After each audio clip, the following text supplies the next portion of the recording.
Omni Ecosystem's guiding principle is we want to bring nature into the built environment, and we want to do so in a way that's really cost effective and using landscapes to solve multiple problems.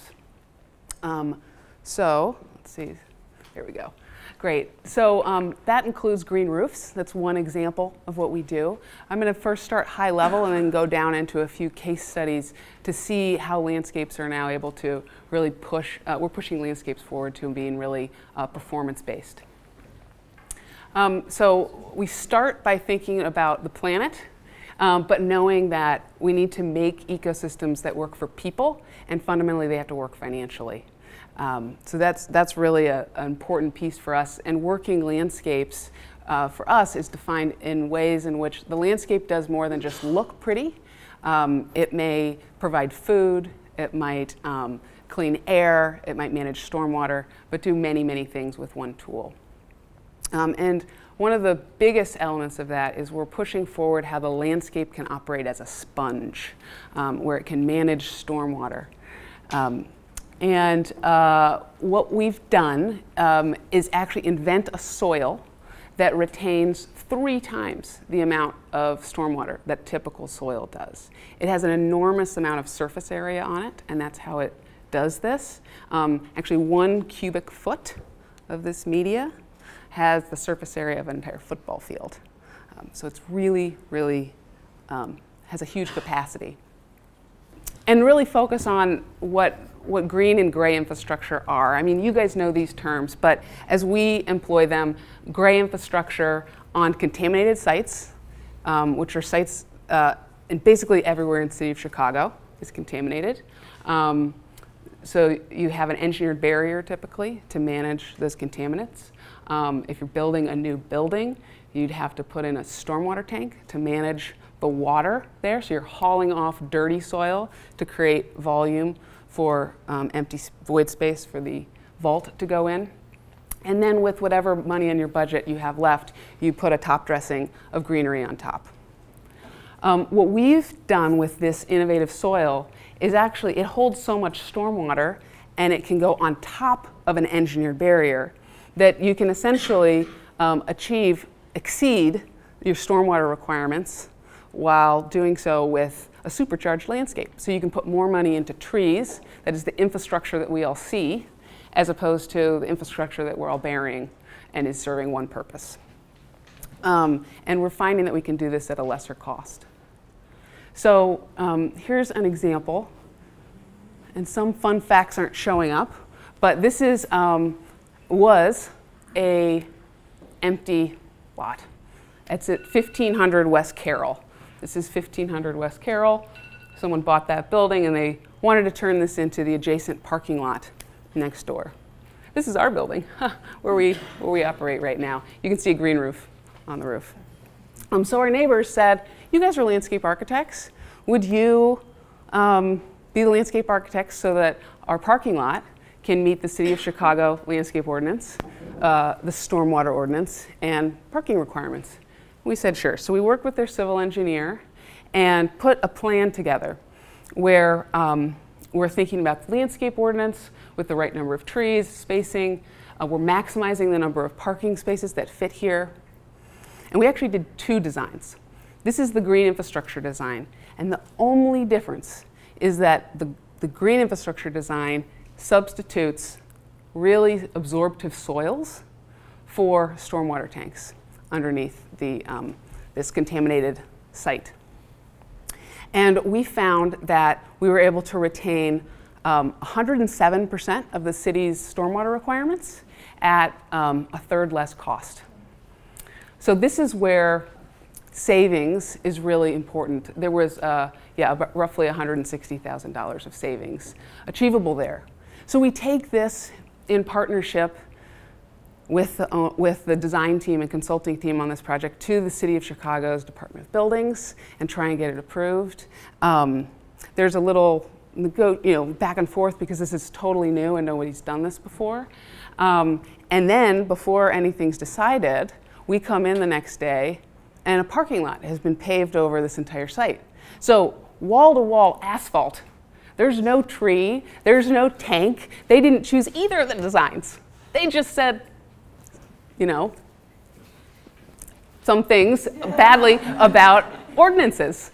And we were obviously upset about this. We worked hard on it. We also, just as neighbors, we know that there's stormwater issues on our block. Every time it rains a little bit too much, we have to hop through a lot of puddles to get to our cars because drainage and stormwater management are not good in this block.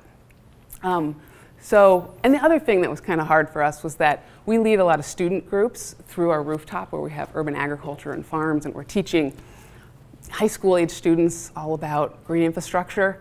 And you know, they had been hearing these stories about this parking lot is going to be the first of its kind. And one day they walk up on the roof and they're like, hey guys, that's not that special. And you know, it was too bad. We were really disappointed by that example that was being set. Oops.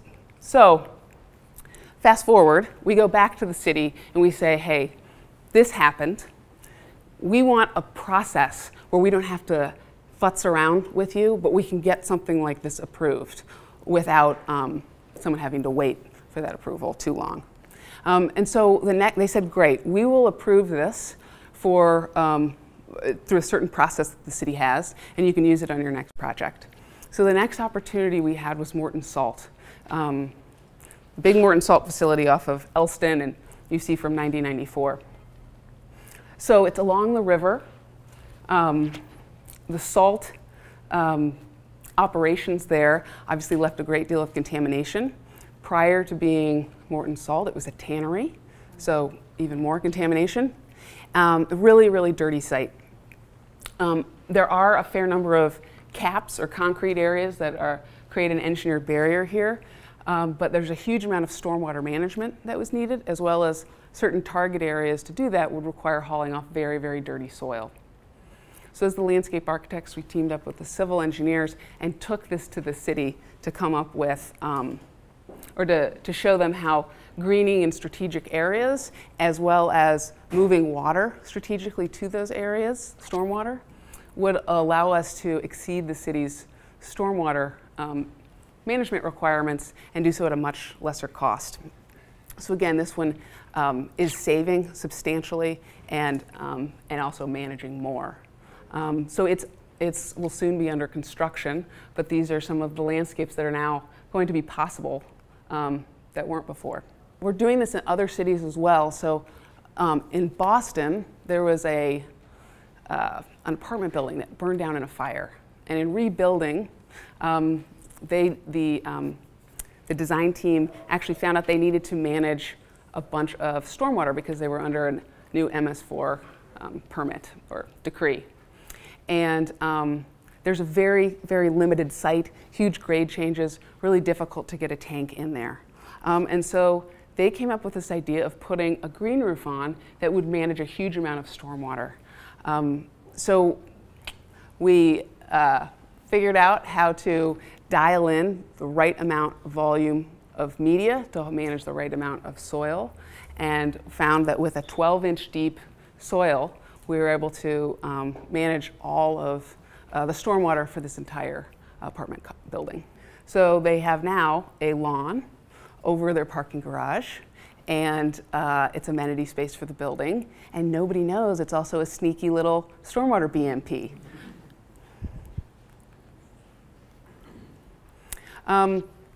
District House is a development in Oak Park, Illinois, and the design team wanted to put green roofs throughout the building. It was really interesting that this second floor units and the third floor units actually have identical footprints and amenities, except for the fact that the second floor has access to a private terrace and the third floor doesn't.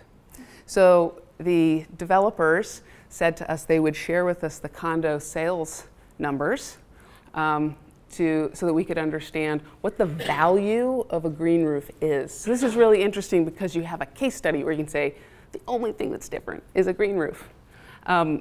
So the cost to put in the green roofs was about $20,000 per unit on average, and the additional sales price of those condos over the third floor unit was almost $70,000 per unit more.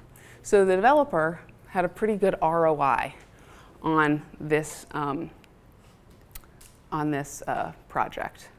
In fact, they found that they were able to sell those second floor units for 10% more than they did the third floor units, which is interesting because typically you would find as you go up in price, but instead it was actually higher.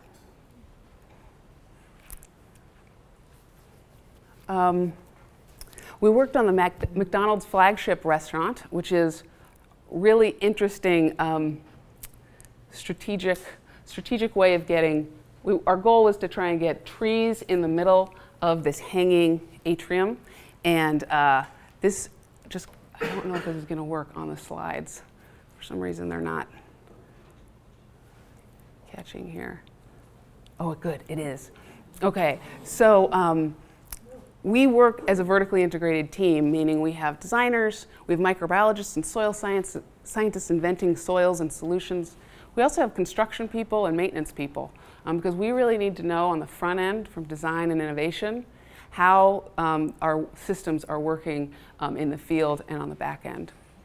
So one of our team members became a licensed drone pilot and came out with us on crane day when we were hoisting 21 trees to this rooftop. And it was really fun to work with these expert crane operators where they were within 18 inches of these solar panels and threading a needle about 60 feet away with a 2,500-pound root ball to get through these metal joists. The last project I'll talk about is Studio Gang Architects. We worked on their headquarters in 2015 to help build their green roof. And they wanted a really lightweight system that would be a native wildflower garden. It needed to be only 22 pounds a square foot. And so we put down, late in the fall of 2015, a wildflower mix. But it was too late for that seed mix to actually establish properly. And so we substituted it for a wheat mix. And we put the wheat down in the fall, winter wheat, so that it would establish and protect the soil over the winter, and then die back in the spring. When we came back in the spring, we had a wheat field. And that's when we partnered with a local student group and our own maintenance team to harvest this rooftop. We harvested about 3,000 square feet of it by hand. And then with the students, we came up with ways to thresh and winnow the wheat, separating the chaff from the grain. Over the course of about a week or so, the students got 3,000 square feet of wheat threshed into 66 pounds of grain, which was milled down by a miller on the north side into high-grade pastry flour. And that pastry flour was then baked into cookies that the students used to sell and raise money for after-school matters. So this really cool, full process of how a landscape that is a native garden can be used in many different ways over its life cycle. Ultimately, Mayor Emanuel came and celebrated with the students, and they gave him a bag of flour. Today, the rooftop is a native wildflower meadow. They've let it go back or continue to become what it was originally intended to be. And this is why we really like to work on projects, not just on the design side and the innovation side, but through the construction and the maintenance, because we get to engage with living systems as they grow and evolve.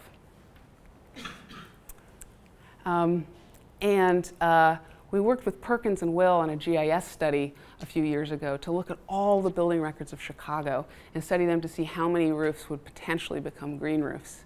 And there's actually almost 500 million square feet of green roof potential in this city.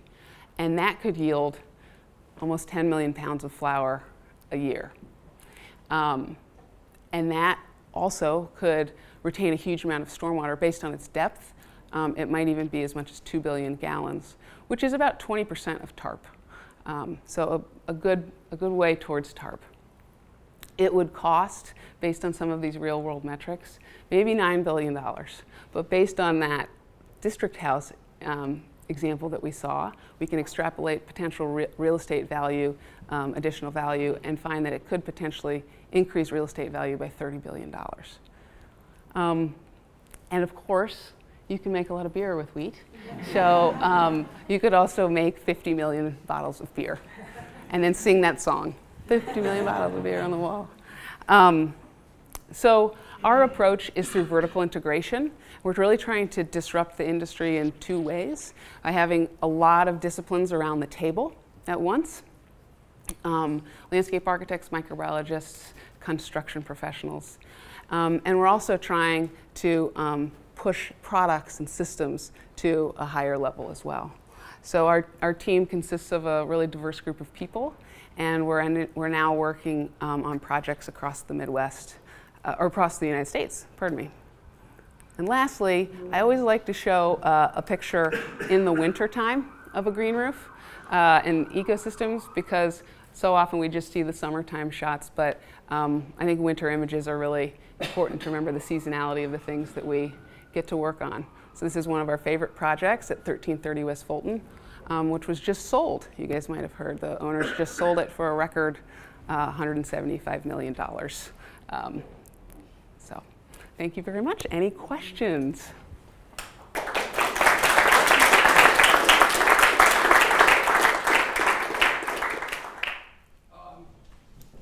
Looking back, if we talk about renewable energy, do you see green roofs in competition with solar roof farms?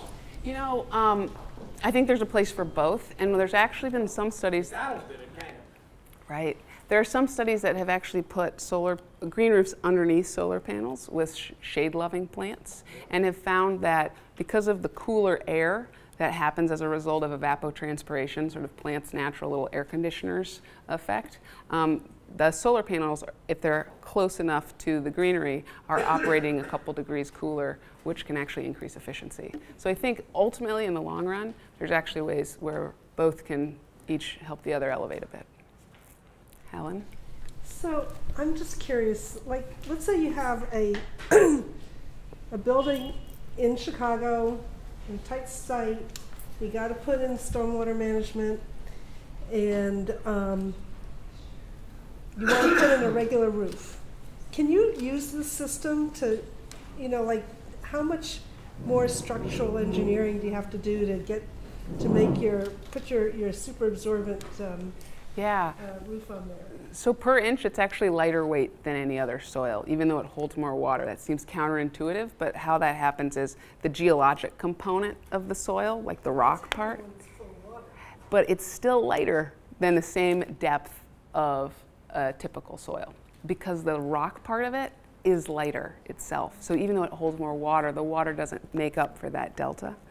The city of Chicago's stormwater management tool, which is how you would get projects through the city,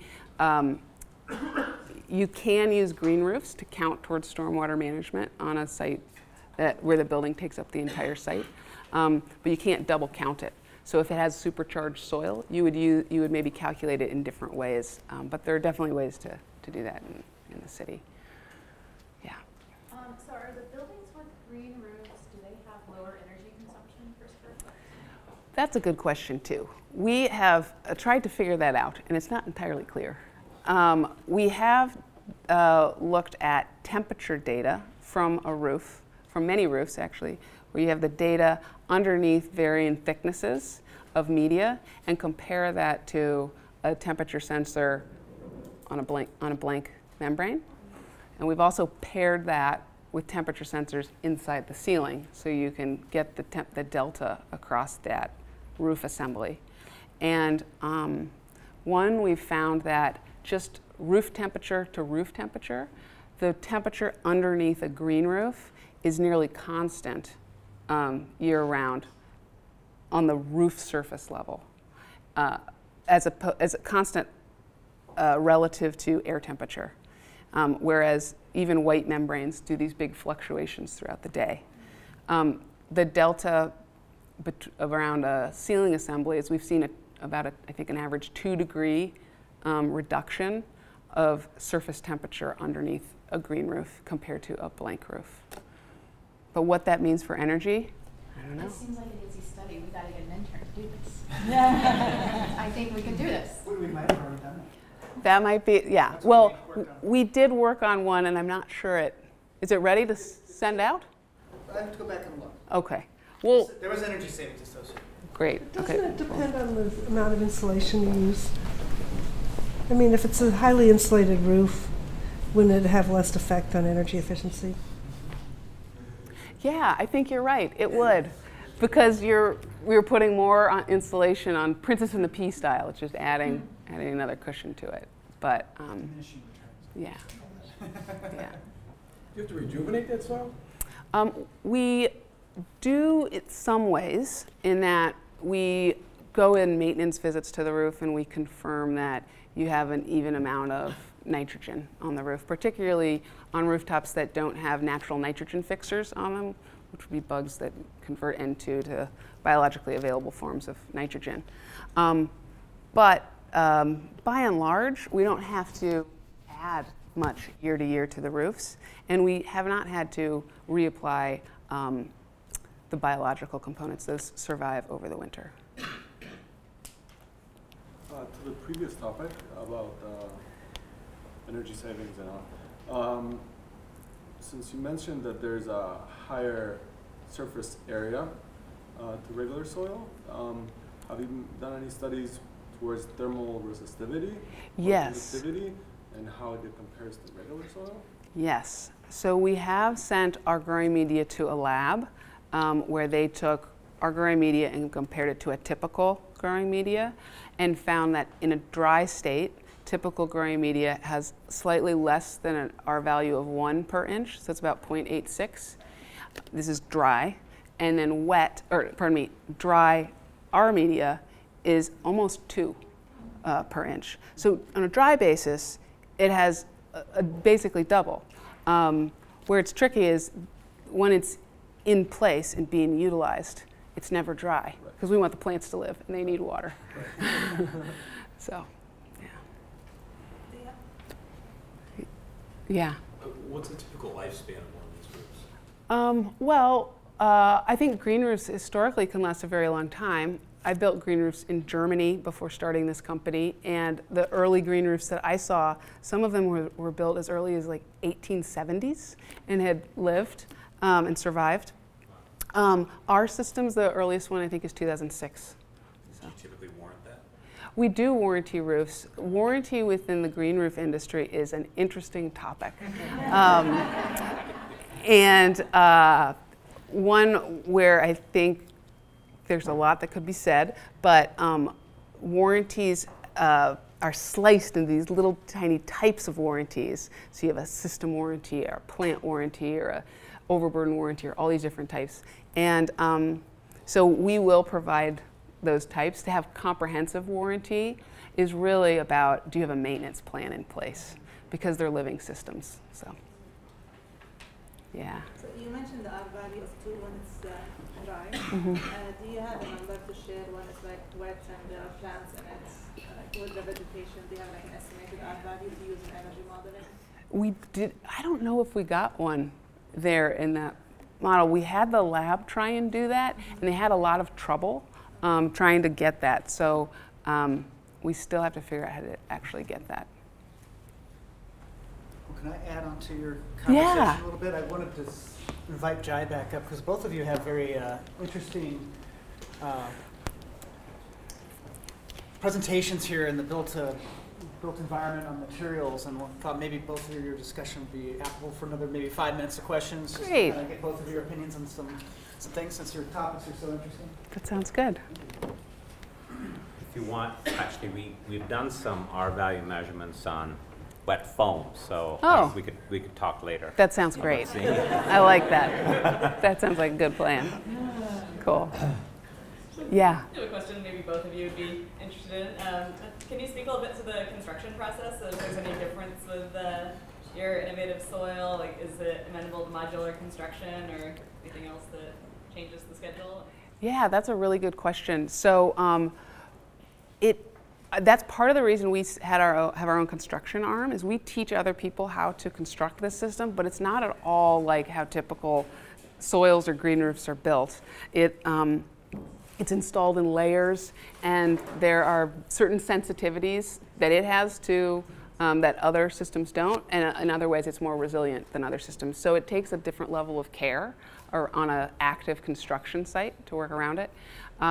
So that's been a learning process for us to learn how to educate other tradespeople in doing this process. And modularity, we have tray-based versions of our systems, so they could come in pre-vegetated to a rooftop, or to an ecosystem. And so I think that could work with modular construction. I think it might be a little scary for the bugs to fly down the highway, though, so we'll see. Interesting. I have a general question more about landscaping on the roof in general. So the system, I know you're talking about the weight and being very light in some areas. What's like the largest species you could put on these roofs? Is it like small shrubbery, or is it actually trees, or what? Where's the cutoff on that? Yeah, the cutoff is how far in advance you got your root ball ready, because most trees are possible. Most trees do not have roots that go down; they go sideways, and so the trick is to dig out the tree in advance, so a large tree, so it has time to accommodate and grow in a reduced root ball in anticipation of being moved. So we intend to be building a green roof soon that'll have 40-foot trees on it, and hopefully bigger down the road. But question for both of you. Building specifiers and designers are not known for being risk takers or early adopters. They're not early adopters. How do you overcome their concerns that you have something new that maybe is kind of cutting edge, and how do you get them to implement it? Sure, I can tackle that. Go for it. And I want to hear your take too. For us, we started just trying to sell our soils, and then we were like, these are hard to sell to risk-averse people. And so we added on each of these disciplines within our company in order to prove it. And there's a living wall we built. The ownership said, okay, you're providing us this new approach to living walls. We believe you can do it, but we're going to hold back a certain amount of money for you to prove it. And so we said, and they also said, you've got to construct it and you've got to maintain it. And so after that, we had a maintenance arm to the company. And it's been a great way for us to learn, but also push the industry forward. And now a lot of landscape architects and architects are specifying these same systems that a few years ago were potentially perceived as too risky. Yeah, I think it's a double-edged sword to adoption of materials and systems into buildings, for the same reasons that we love developing products, because once you're in for a decade or 2 or 3 or 4. But then to your point, how do you really start to get this industry to adapt more rapidly, particularly with the changing times? We've tried to study a lot of this, applied a lot of technicalities in terms of reason codes and understanding, what curves. I think at the end of the day, what it comes down to is that we've learned through assessments across a number of different industries that the construction industry in particular has this intense level of fragmentation and a very dispersed stakeholder base. And so if you're able to cut through some of that and reach out to the right groupings that can take that on and move that across that entire, diffuse it through that entire fragmentation, I think we tend to see greater success there. We haven't seen, even in the consumer markets, it's not it's not so fragmented as we find the construction market to be, particularly in residential, where we do sell quite a bit of our products as well. So it's not an easy answer, and I think we find that we need to tailor our approach to every single type of innovation that addresses certain drivers. Yeah. Thank you. Sure. So backwards question, kind of maybe a little bit for both of you, but the opposite of innovation is building code. As the codes keep increasing and R values and insulated properties, and we head towards passive house code design, it changes the way that you layer materials and construct materials. And, I'm just curious if you're seeing the effect of that, because as you're starting to get into manufactured products, going into buildings, it's easier to follow those kind of codes and standards than just keep up with it maybe in a built-in field environment. And on the same definition, innovative ideas like green roofs have been around for quite a while now, but we're not necessarily allowed to use them to contribute towards our code values because of that. So I'm just curious your perspective on the lowest common denominator. Yeah. Yeah. Maybe I'll tackle part of that, and then maybe you can talk about how it interfaces with the green roof. So I think so what we found in just this past, I'll call, decade or so, is when it comes to thermal energy performance of a structure, no matter, even if we eke out another unit of lambda or R value out of the foam, we've reached a point of diminishing returns in terms of our current envelope configurations and what we can do. And so, on one hand, that's a depressing thought for people like us, but on the other hand, air sealing has a lot more headroom. And that's where we're starting to see significant movement, certainly a lot more than we did a couple of decades ago. And I think that the interplay between air sealing, moisture movement, is where we start to see issues around both energy efficiency and durability.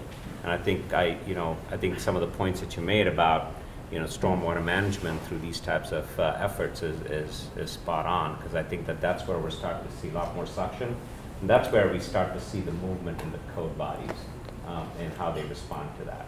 But yeah, we're finding the process for us is municipality or code body by code body. And that's building relationships and having a series of conversations with each one, which is laborious. It's a huge drain on our resources. It's really, really hard to do. It also means that we have to become well-versed in the nuances of different code bodies, way they calculate things. So, it took a year and a half, maybe even a little longer than that, with the city of Chicago on innovative soils. It took maybe 12 or 15 months with the city of Boston with how their stormwater does. We're still in the process with Montgomery County and outside DC. So it's just this long, long thing. And but at the end of the day, I think more case studies really help. And I think that it will start speeding up because this conversation is so important and more people are having it too. So I think that's helpful. Yeah. Do you have a rule of thumb for what volume of stormwater detention you can reduce per square cubic foot of soil? Does that make sense? Yeah. Like if you're arguing for, why you should do your product rather than build a storm detention system. Yeah. So generally, you can say that the void space within the media itself is 78% in the lowest study that we've done. And we've actually had some studies as high as 88%. And typically that's 25% void space within a growing media or soil. So 3 times what would be typical. And now I can't remember the actual number per cubic foot, but I will email that to you later. I'll ask one last question. We can take a break and you guys can all discuss further. But you know, the construction we've had, Jai, you talked about disrupting and the broad stakeholder pool. We've had integrated project delivery for a long time, which is this idea or concept or process of shared risk, shared reward to try to build a building more efficiently, with less resource, faster, for less cost. And I don't think it's been much of a success. I don't know if anybody disagrees with me, but I'm curious, does that lend itself to say that we, as individuals in this, if we can't get a process like that that's defined to work, does this mean that a different type of system for building buildings has to come in? Like a Walmart of buildings? Is it going to be somebody that's going to sell you a building, build in a factory, and that's the future? Is that how do we get to that? That's a big question. Yeah. You know, how we're doing it is people by people interactions. We were lucky enough to be the installers and suppliers and continue to maintain 20,000 square feet of the most advanced green roof system around. And the general contractor hadn't worked with us before, and we weren't necessarily the most welcome group on team tradespeople on there because we're bringing something new, and we're not the normal guy that this guy hires. But by the end of it, after half year or more of just the normal life on a job site, a couple months after we got off the job site, our project manager gets a call from their head superintendent, and he says, I have not experienced a green roof like this before. There is, in fact, I haven't felt this way outside in a green space since I left home in Mexico over 2 decades ago. Like, this is what we're talking about. This one guy, he got it. And now that means something to him about how you approach improving ecosystems and creating nature in the built environment. So I think it's going to be really slow, but I think it's person by person. Yeah, I think one of the changes, I agree with that. It also applies to how one has to address codes because it's so intensely fragmented and changes by county, right, as you well know. But one, as it relates to construction practices more comprehensively, I think one of the changes that we've seen taking place in recent months is that the way investors have capitalized some of their investments, they've directed it at traditional builders, and that has allowed them to take the demand risk out of the equation. And so now, if the value proposition holds on a particular set of whatever, subdivisions or units, they're able to turn the spigot, right? Traditional versus new, and they don't need to take that demand risk into the equation. And so our partner model has received a lot more traction with that type of a user base. So to use your Walmart analogy, I mean, they would be the ones that could scale the quickest because that has typically been the laggard in our industry is how quickly can you gain traction and how quickly can you scale. Thank you both. Thank you.